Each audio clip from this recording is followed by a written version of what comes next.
Hello and welcome back to Songs of Six, to Caannibalonia. I can't remember. Something cannibalism. Welcome back to our beautiful, beautiful city. As you can see, I have done a lot. I tried to give you guys a nice montage of what I've done. So this is the original part of town here, down in this bit. I like to actually cover over so I can show you guys. We've got shrines. So, in between this episode and the last, I and other people realized that there was items that are stuck on the ground. And if you encounter this issue, you just have to go into developer mode, and there's two gears. There's a gear that comes here, and there's a gear come here. You can click the gear that comes up here, and you can remove resources that are on the ground in the developer mode, and then come back into regular mode and then act like nothing happened. Basically, patch the problem yourself. For the moment, I think Jake is working on it. It seems to be that what happened was a trade deal occurred. I offered a guy something, and I gotta give my guys a day off right now because they're gonna freak out. Happiness is still in the decline until we can get a guard post, and speaking of which, I think we should be getting that relatively soon. Nope. 300. We're very far. But he and I I told him that it was the walls, the palisade walls that I had placed, and basically that coinciding with the fact that the wood that was being hauled by the supposed trade export for my money or my iron couldn't get to this area. I guess he didn't want to go up these stairs and grab it. So theoretically I didn't have it, but technically it was visibly there. Kind of a weird issue, but it was resolved, and I think Jake is on it. He was kind enough to give me like help actually as a player, and that's what I love about Jake, is he's like on the scene with any problems. If you have any problems, shoot the Discord a message. Usually one of us has an answer before you have to go to him, but if there's something that you find is super glaring, go talk to him. He's very nice and super approachable. So on to the topic at hand. I know it's probably annoying to some people, but it's not like I'm chummy with him specifically, because I talk to a lot of people in the 6 community. He just made the game, so he knows instantly how to remedy any of my ails that are occurring, especially with that wood one. I didn't know that there was a way to actually remove resources. There's a lot of options that are in the dev mode on this gear. There's a gear that comes here. I'm not in the dev mode anymore. But you can go check it out for yourself. Go in the developer mode and you can check out what the game has to offer. Lots of cool stuff. So here we are. There's the left side of the city still has to kind of get worked on. Basically, I have a hunter, but there's no one working here because there's a bunch of people who are training to be bowmen. They are at 23% bow training. Not the best, but they're pretty good. And they have some melee training as well. So if somebody gets into a fight, they'll be ready to shoot them and punch them. We have this little lavatory here, which is the original lavatory. We have our carpenter, our bowyer.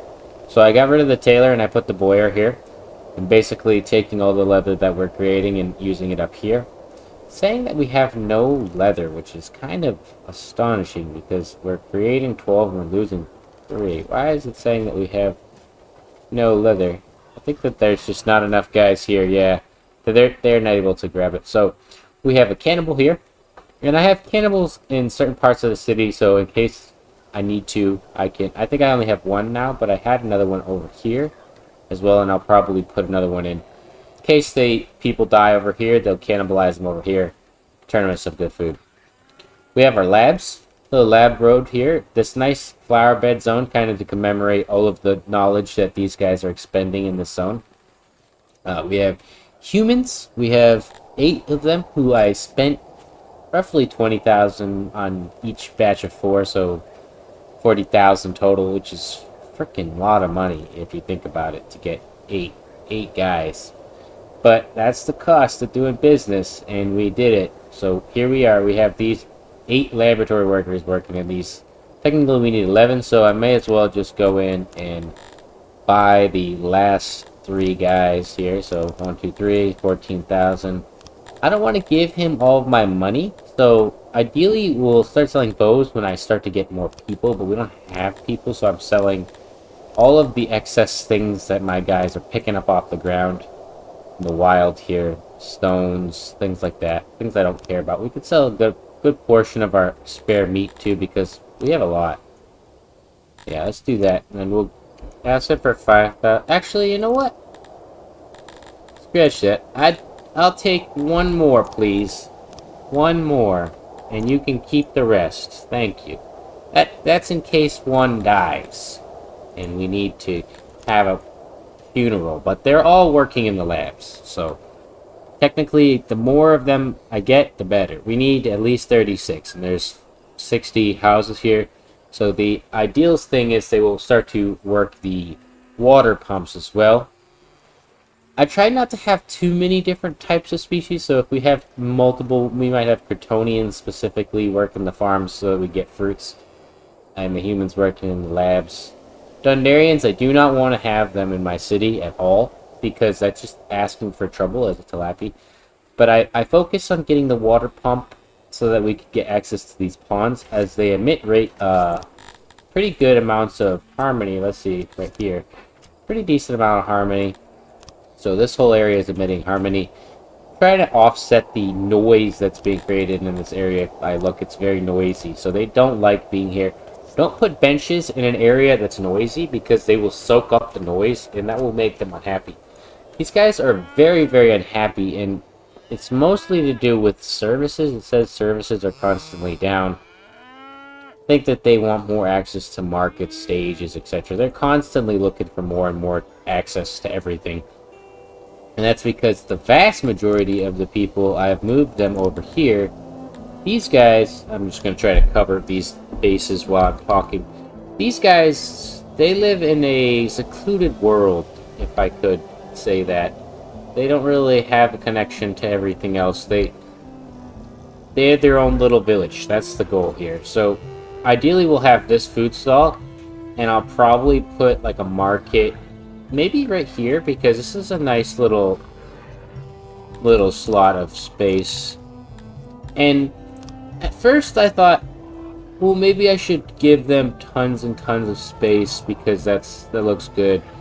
And then I realized, you know, that's just not how I build. I like to kind of tuck things in and make it, I think it looks more organic. And these Tilapi femoids are definitely not an organized bunch. That's not how I see them, at least. I think that they are like, I always picture them as kind of like crazy maniacs. Hi, Guts. Welcome to the video. He had to announce himself. But yeah, anyways, here I am building a little side portion of this area here. Doesn't seem to want to kind of fit, so maybe I'll give it a little more space here so that we can expand a little bit. Sometimes, like I said, you gotta kind of finagle with it, and this is why I cut a lot of that other content. In my mind, I'd rather not do it, and you guys can just watch the outcome. And if people don't like that, I'm sorry, but eventually I will probably change it up. I always change everything up. I always ruin everything. I think this kind of fits the deal a little better, and then what I'll do is remove this. Yeah. Kinda. It seems to work if I was to just do this as well. I don't think I need to have... Yeah. There we go. That's just to get the access in this area covered. And we'll have roads covering this area here, just so that they can get to it. So as I come over this area, we have our two giant antledont pastures.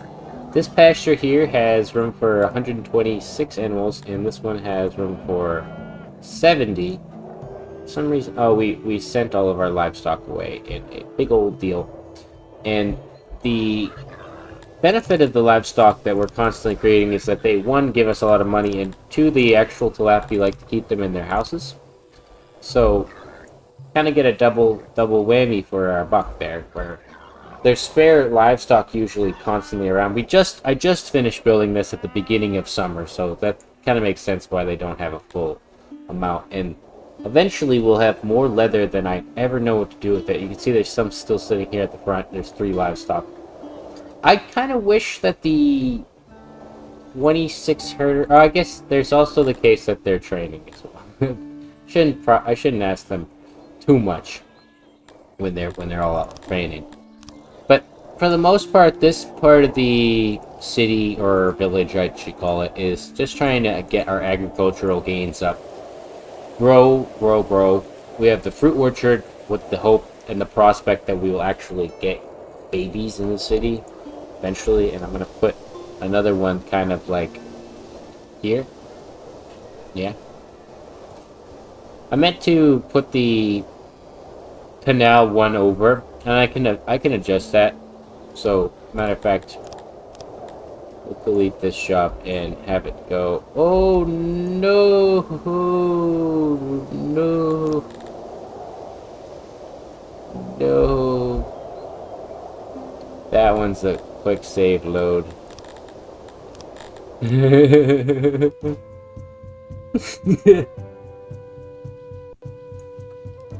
No, I didn't totally just click delete on my fruit orchard that took years to build, and then I instantly removed, and it didn't ask me, hey, sure, buddy, are you positive you want to do this? I think that's a stupid idea, but you could probably remove a building that's gonna cost you a lot. I'm just kidding. That's definitely not on Jake or anything. That was more like my stupidity raining through there, but I have been up all night, working, struggling.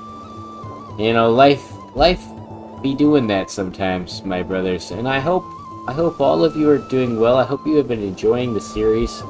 I know I've been putting out a bunch of content that certain people might not be interested in, and that's perfectly okay. If people don't find that stuff interesting, or maybe they want to see it a different way, I have plans for that too. I'm looking to do a little bit more editing here and there, but as I'm super busy and the current software I have is just trash, kind of the main reason why I don't do any of it. So, yeah, all that YouTube bullshit aside, I hope you guys have been enjoying the series so far, and I look forward to getting to the biggest stages, like thousands of people. You can see we've got a dead guy, and once we have a dead person, they're brought in here and they're turned into their core components, meat and cotton, which we then sell down to the nearest bidder. I don't even care what they'll pay me for this cotton. This is worth nothing to me. I would throw this away, gladly. This is someone's hair, and I just put it into value. Think about that. That's what Songs of Six, like I say, a lot of other games try to claim their fame in this world by being devious and evil, and then Songs of Six here, I'm turning my people into clothes, man. I'm turning them into clothing. You could turn them into two different types of clothing, or you could turn them into bows, depending on what type of race they are. If we had Amevians and they died, you'd get leather out of them, and you could turn their leather corpses into bows that you then shoot more of them with, and then create a mass of leather based off of your exploits. Only in Songs of Six can you do some wild, terrible, devious shit like that. And that's why I love it. That's why I play it every day. And I hope you guys enjoy. I'll see you guys in the next one. Goodbye!